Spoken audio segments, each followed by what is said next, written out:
Magandang araw mga mahal kong mag-aaral! Kamusta na kayo? Naritong muli si Teacher Ann upang magturo sa inyo ng bagong aralin. Ang paksang ating pag-aaralan ay tungkol sa aralin sa makabansa, mga natatanging selebrasyon sa Pilipinas.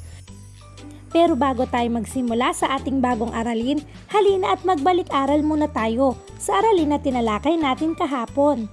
Basahin ang mga sumusunod na bersyon ng pagbati sa iba't ibang dialekto. Ayusin ang letra upang matukoy ang dialektong ginamit. Para sa unang halimbawa, maayong buntag. Ang tamang sagot ay Cebuano. Para naman sa ating ikalawang halimbawa, ang tamang sagot ay Zambal. Para naman sa ating ikatlong halimbawa,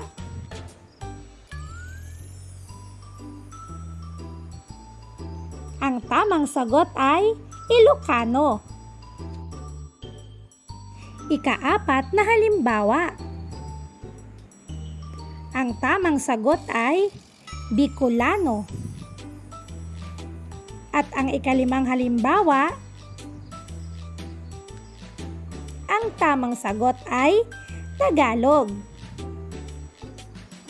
Ngayon ay subukin naman natin ang ating kaalaman tungkol sa ating aralin sa araw na ito. Masdan ang sumusunod na larawan. Tukuyin kung anong pagdiriwang ang mga ito.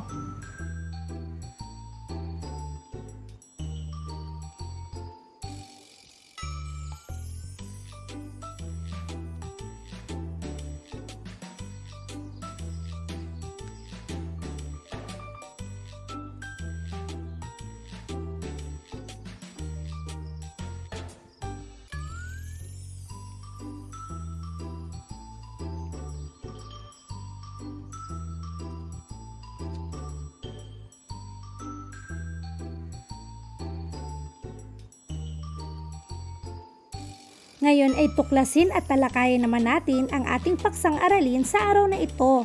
Ano nga ba ang ibig sabihin ng festival? Pamilyar ka ba dito? Kapag sinabi nating festival, ito ay isang masayang okasyon o pagdiriwang na may kasamang iba't ibang aktibidad, palabas at pagtitipon. Tinatawag din itong pista.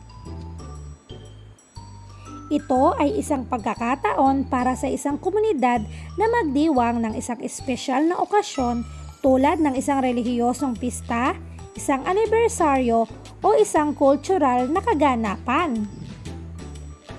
Ang festival ay maaaring isang araw o maraming araw na ipinagdiriwang ng isang komunidad, bayan o bansa. Ano ba ang festival na mayroon sa inyong lugar?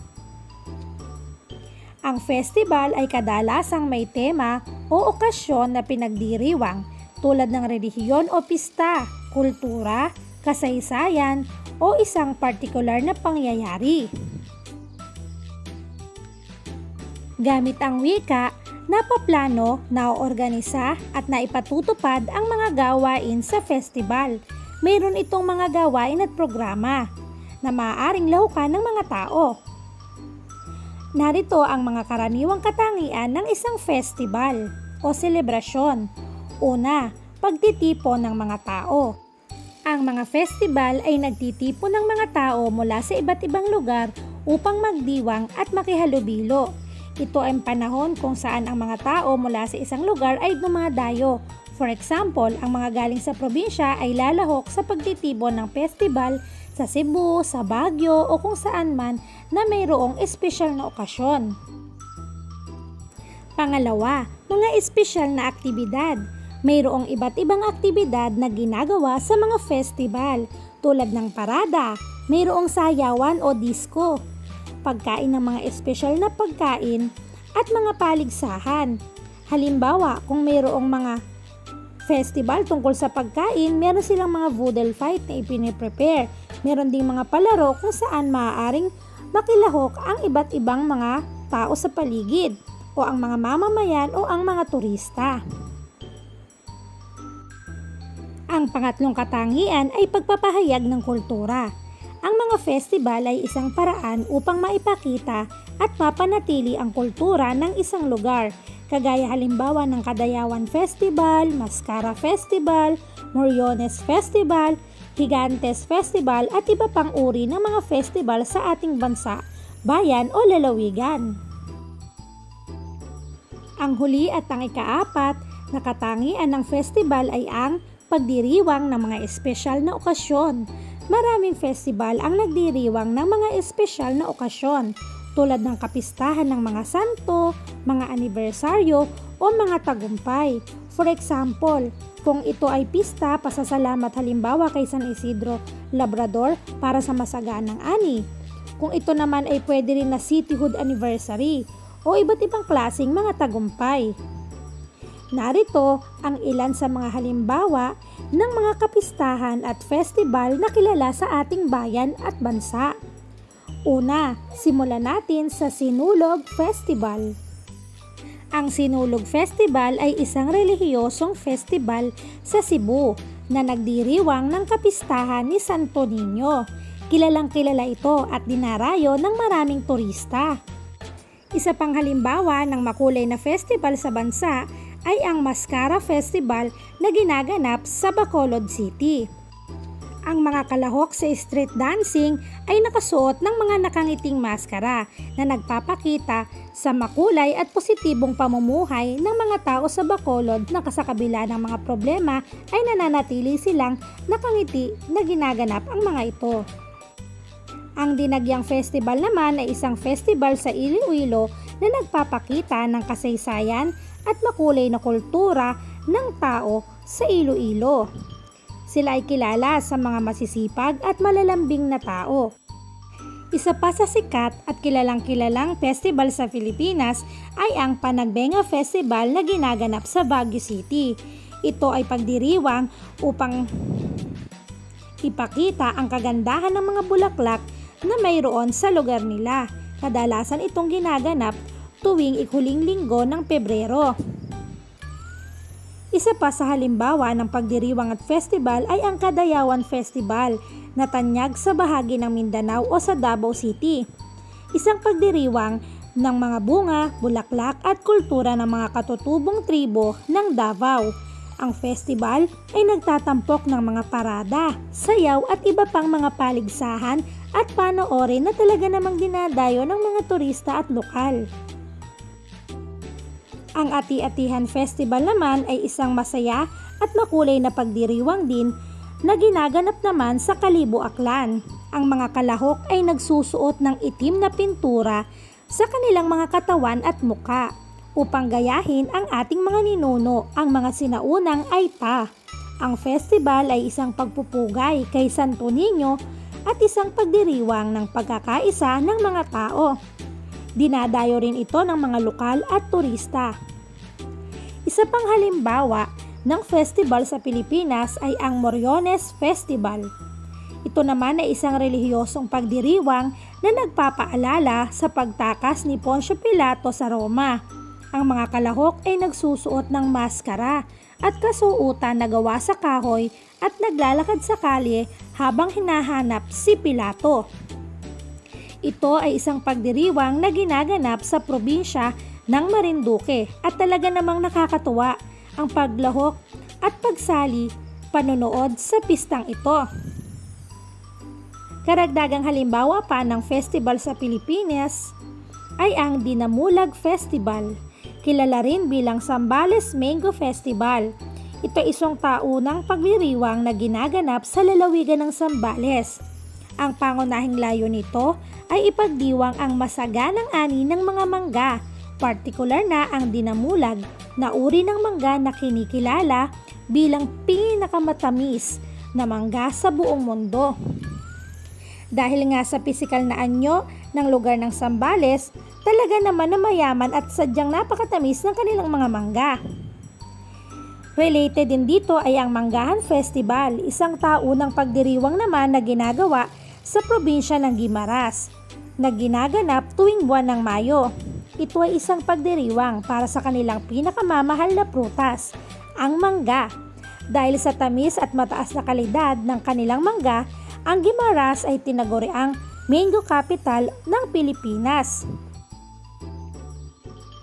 Sa pagdiriwang naman sa parteng Mindanao, isa sa makulay na pagdiriwang ay ang Tinalak Festival, isang taunang pagdiriwang na ginaganap sa South Cotabato. Ang pangalang ito ay hango sa tinalak, isang uri ng makulay na tela na hinahabi ng mga kababaihang Tiboli. Ang tela ay itinuturing na sagrado at sinasabing ang mga disenyo ay nagmumula sa mga pangarap. Kung kaya't napakakulay at napakasaya talaga ng pagdiriwang ito ng ating mga kapatid sa parte ng Mindanao.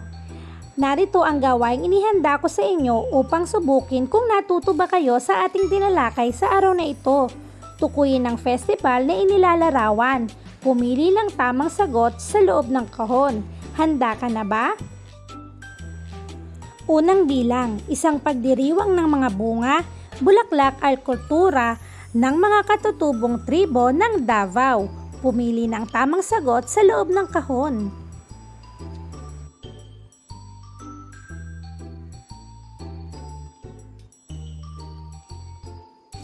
Pangalawa, isang taunang pagdiriwang na ginaganap sa South Cotabato. Ang pangalan nito ay hango sa tinalak, isang uri ng makulay na tela na hinahabi ng mga kababaihang kapali sa tribo ng Tiboli.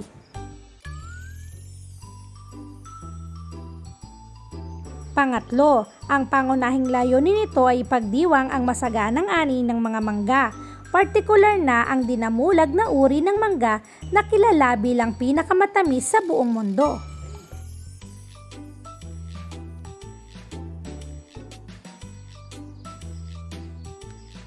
Pang-apat, isang festival sa Baguio na nagdiriwang ng kagandahan ng bulaklak at ginaganap tuwing huling linggo ng Pebrero.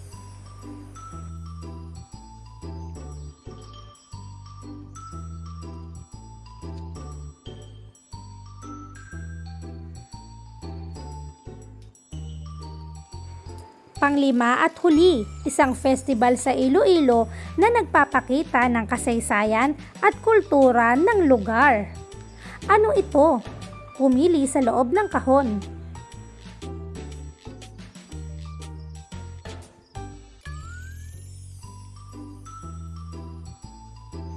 Ating ibuod ang ating natutunan. Ang festival ay isang masayang okasyon o pagdiriwang na may kasamang iba't ibang aktibidad, palabas at pagtitipon.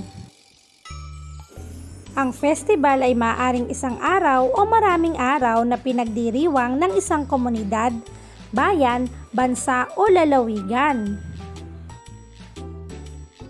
Ang festival ay kadalasang may tema o okasyon na ipinagdiriwang tulad ng relihiyon, kultura, kasaysayan o isang partikular na pangyayari. Hayan at naibigay na natin ang buod ng ating pinag-aralan sa araw na ito. Ngayon naman ay tayahin natin ang ating natutunan. Basahin ang mga sumusunod na tanong at piliin at isulat ang tamang sagot.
At para naman sa ating karagdagang gawain, makinig mabuti mga bata, magsaliksik, ng iba pang festival na mayroon sa inyong lalawigan o rehiyon. Isulat ang ngalan nito at ang larawan.